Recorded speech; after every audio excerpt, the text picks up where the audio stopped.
Bonjour à tous et bienvenue sur le BlablaPod, nouvel épisode, je vous l'avais promis, c'est la partie 2 du précédent épisode d'hygiène mentale. Alors, même intro qu'à l'épisode précédent, je suis en vélo. Si vous regardez, si vous écoutez et regardez ce podcast sur YouTube, vous savez, vous avez le contexte, vous comprenez tous les bruits. Sinon, je tiens à vous rassurer, aujourd'hui, ça devrait être bien meilleur que la dernière fois. Il y a beaucoup moins de vent et surtout, je suis sur un trajet presque exclusivement cyclable. Il y aura beaucoup moins de travaux que dans notre beau centre-ville de Montréal qui se refait une beauté pendant que personne n'est pas là, pendant que les gens ne sont pas là, personne n'est là. Bref, ça devrait aller mieux. Je vous souhaite une bonne écoute. À l'épisode précédent, j'ai échoué à vous dire, à vous parler d'un point important. Je me suis rendu compte quand je me suis dit que j'avais oublié de parler d'autres types d'applications pour se structurer. Et en particulier, il y en a une qui s'appelle Life RPG ou RPG Life, en tout cas le jeu de rôle de la vie. Qui est pas du tout orienté prise de notes ou sauvegarde d'informations, hein. C'est assez différent, c'est vraiment une niche. L'idée, c'est de vous créer votre personnage qui est vous-même avec ses compétences et ses habiletés, ses talents, et de développer cette personne au travers de ce grand jeu de rôle qu'est la vie. Et donc, il y a pas mal de choses, hein. Il y a des routines à accomplir, des objectifs pour passer à un niveau supérieur. Bref, vous faites votre propre jeu de rôle dont vous êtes le héros. Et c'est très intéressant. Ça m'avait beaucoup plu comme fonctionnement, d'autant plus que ça ressemblait à une vidéo. Alors, l'application est antérieure à la vidéo, mais tout de même, le rapprochement est intéressant, à une vidéo de Golden Moustache qui raconte un peu l'histoire d'un mec qui est un peu à la dérive. Sa copine n'est pas très très contente, fait jamais la vaisselle, il casse toujours des trucs, des choses comme ça. Et il est pro-gamer, et puis à un moment donné, il décide de se prendre en main en considérant que sa vie, c'est comme les jeux vidéo dans lesquels il excelle, et pour lesquels il s'entraîne régulièrement. Et bref, ça change complètement sa vie. Donc c'est un peu le même concept que ce mini-métrage. Mini-métrage, hein, c'est comme un court-métrage, mais petit, adapté à notre fenêtre d'attention de génération YouTube.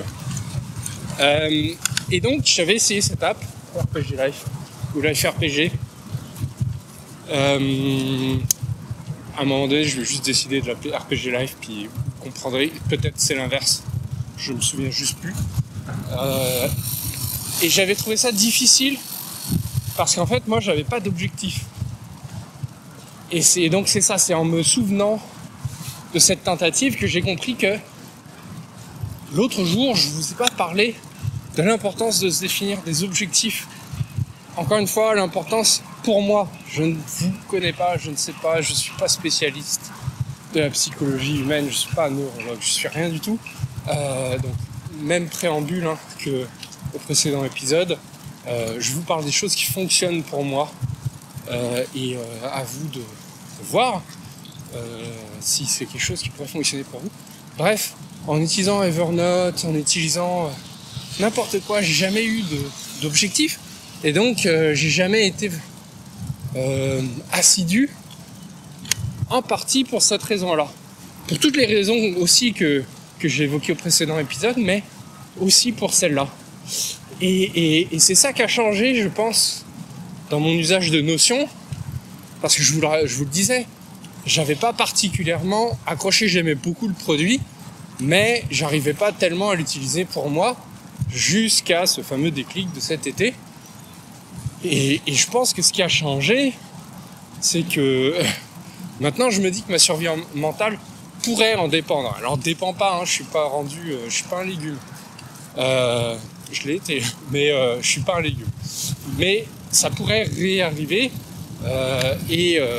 Bref, j'ai cet objectif et à l'intérieur de cet objectif principal, maintenant j'ai des sous-objectifs.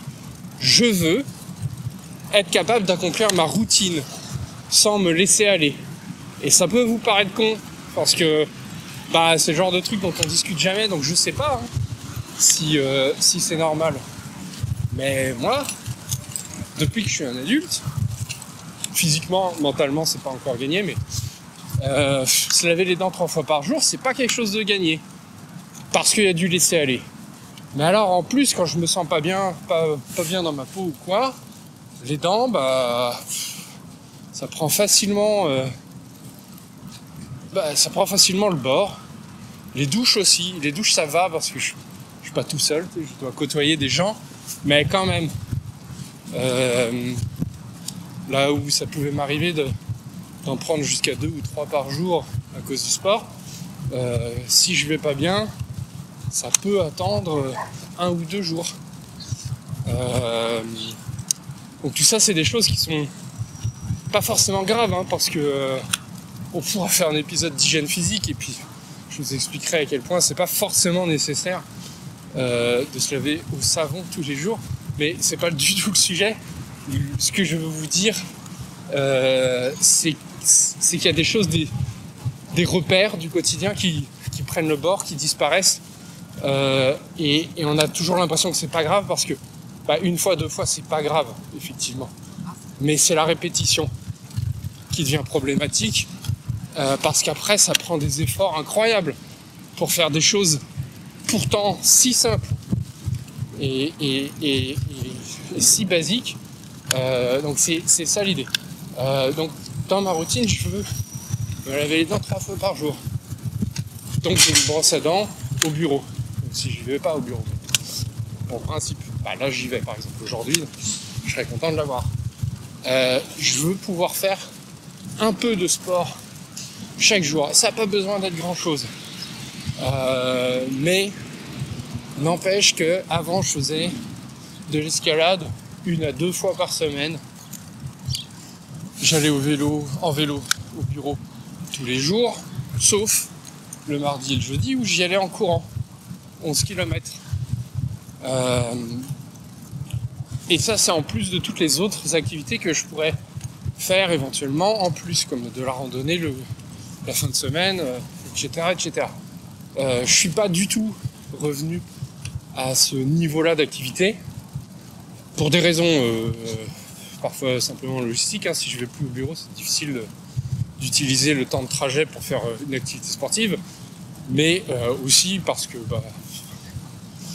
ça ne va pas forcément bien, en tout cas ça n'a pas forcément bien allé, et qu'il faut que je remonte un petit peu cette pente-là.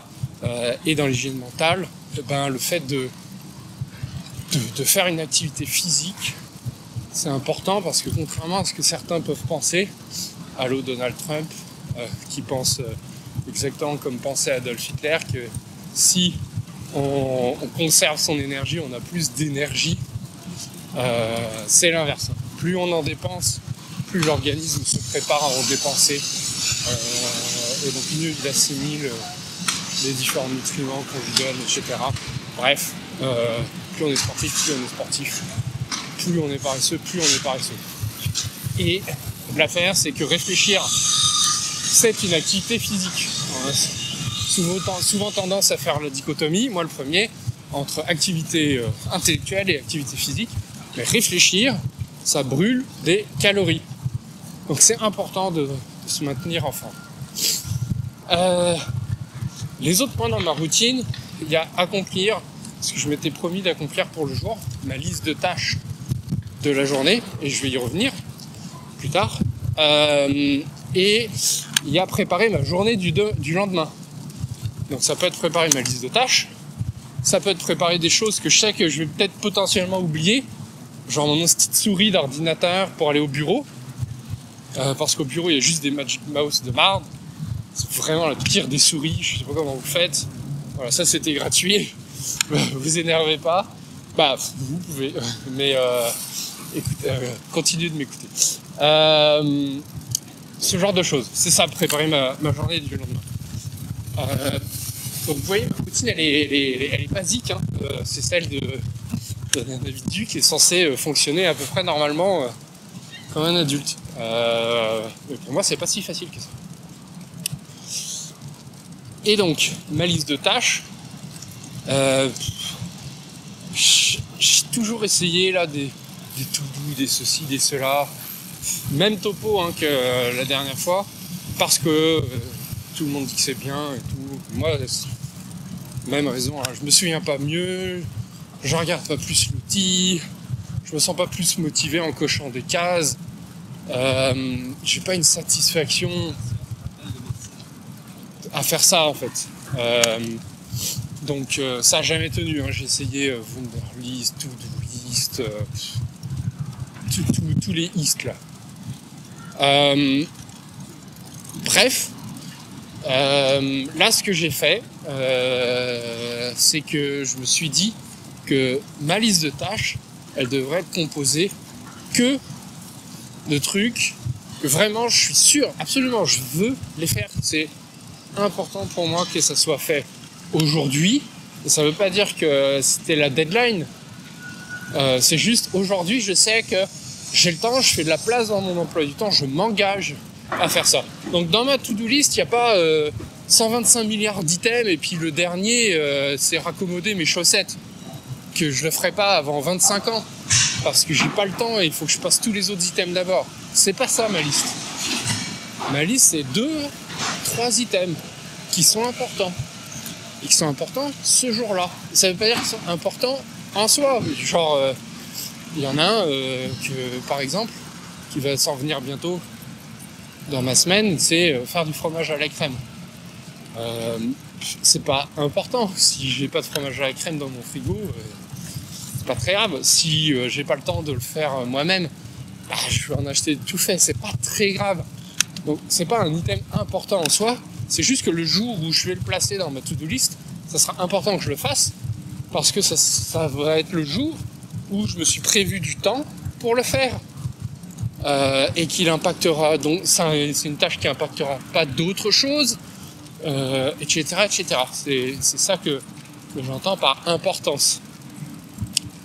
Voilà. Et comment je sais que ces tâches-là sont importantes ? Je les rattache alors ça c'est un concept que j'ai volé, je vais vous expliquer après, à des piliers et des projets. Donc c'est un concept que j'ai volé à un mec sur YouTube qui s'appelle Auguste, je sais pas comment, qui est chauve, qui a des lunettes rondes et qui a des chemises en col Mao. Donc l'archétype du gourou de développement personnel, mais ça veut pas dire qu'il n'y a pas des choses à reprendre. Et donc bref, le concept, c'est que dans la vie, il y a des fondamentaux, des choses qu'on veut accomplir, qu'on veut devoir faire, et puis il y a le reste, et le reste ne vaut pas forcément la peine ou devrait être anecdotique et mérite moins d'organisation. Et donc toutes mes tâches sont reliées à ces piliers-là. Alors moi les piliers c'est pas des grandes choses, hein. C'est pas je triche avant 30 ans, ça c'est raté. Ou je veux être indépendant financièrement, prendre ma retraite tôt, machin. C'est pas vraiment ça. Il y en a un quand même comme ça, mais le reste c'est des trucs assez bateaux, hein. C'est simplement j'ai séparé l'administratif, ça c'est un pilier, la gestion de la baraque, c'est un autre pilier. Bref, c'est des choses qu'il faut que je fasse et pour lesquelles il faut que je m'organise pour le faire. Que je dois tenir un calendrier parce qu'il y a des taxes, c'est à certaines dates. Il y a de la maintenance de la baraque, c'est à certaines dates, etc. Il y a le boulot, parce que des fois, on a un outil gestion de projet et tout. Des fois, j'ai des choses qui arrivent sur le côté, ou il y a des choses que je voudrais faire sur le côté et qui sont pas forcément dans l'outil de gestion de projet et qui vont donc rentrer dans mon organisation personnelle à moi. etc. Bref, c'est ce genre de choses là, les piliers. Et à l'intérieur des piliers, je peux avoir plusieurs projets. Par exemple, au niveau de chez nous, je vais avoir un projet jardin. Parce que j'ai un petit jardin qui donne dans la ruelle. C'est difficile à expliquer pour les gens qui ne sont pas de Montréal en particulier et d'Amérique du Nord en général, mais bon, les ruelles, voilà, on parlera d'urbanisme un autre jour. Mais bref, petit jardin, donc je vais faire un potager, j'ai des choses à prévoir, etc. C'est un projet, et voilà, j'ai plusieurs projets dans le pilier de la barque. Et bon, je pense que ça donne à peu près déjà mon organisation. Et sur Notion, tout ça, c'est représenté par des bases de données. Donc les piliers, c'est une base de données. Les tâches, c'est une liste une base de données. Et cette base de données, elle est reliée. Il y a une propriété qui relie une tâche à un pilier. Et il y a une autre propriété qui relie une tâche à un projet qui, vous l'aurez compris, est une autre base de données. Et un projet est forcément relié à un pilier, mais justement pas forcément, puis il peut être relié à plusieurs piliers éventuellement. Des fois, il y a des trucs administratifs, c'est pour l'immeuble. C'est 2 piliers. Ok, donc là, on a 3 bases de données. La façon ensuite dont je gère ma routine, c'est une base de données où je fais une entrée chaque jour. Chaque propriété, c'est des cases à cocher. Et donc quand j'ai accompli mon rituel d'hygiène de base, du sport, que j'ai terminé ma to-do list, que j'ai préparé ma journée de lendemain, etc. Tout ça, c'est des cases que je coche. Voilà. Ça vous décrit à peu près la façon dont je structure les choses. Après, le reste, j'ai un genre de centre de contrôle avec des vues simplifiées sur tout ça. Comme ça, j'ai pas besoin d'aller manipuler différentes bases de données. Je peux tout faire d'une seule place. Et ça, j'ai besoin de vous le montrer. Ce sera une vidéo YouTube, c'est sûr. Si je vous le décris, ça va être un peu trop abstrait pour être compréhensible. Bref, voilà un petit peu. Mais ça répond pas à la question de qu'est-ce que je fais pour me motiver à me reposer sur cette organisation. Parce que maintenant j'ai des objectifs, d'accord, c'est bien, j'y vois un peu plus clair, je sais rationnellement pourquoi j'ai besoin de ça pour fonctionner, mais il manque, ça c'est le côté rationnel, il manque un peu le twist émotionnel qui fait que c'est plaisant de l'utiliser. Et je vous l'ai dit, cocher des cases, c'est pas un truc incroyable là, pour moi. Donc ce que j'ai fait, c'est que je me suis inventé un genre de score de la journée. Ça, donc, je l'ai emprunté à cette idée de jeu vidéo finalement. Et donc chaque jour, je calcule un pourcentage de la routine que j'ai accomplie. Ça me donne un chiffre. Et les jours de travail, là je me repose sur Rescue Time, qui est un service qui surveille la façon dont vous utilisez votre ordinateur, votre téléphone pendant les heures de travail, pour vous, hein, c'est pas pour votre boss, et qui à la fin de la journée vous dit bon voilà, ton indice de productivité c'est genre mettons 72. Et en l'occurrence c'est un pourcentage. Et donc je prends ce chiffre et les jours de travail je fais la moyenne avec à quel point j'ai accompli ma routine. Et donc j'ai un score du jour. Et ça c'est quelque chose qui, je pense, me motive assez facilement dans les jours ordinaires, les jours où ça va bien, parce que voilà, je me dis bon, ok, tu sais, si tu te concentres déjà une demi-heure de plus, ça va te faire des points et tout.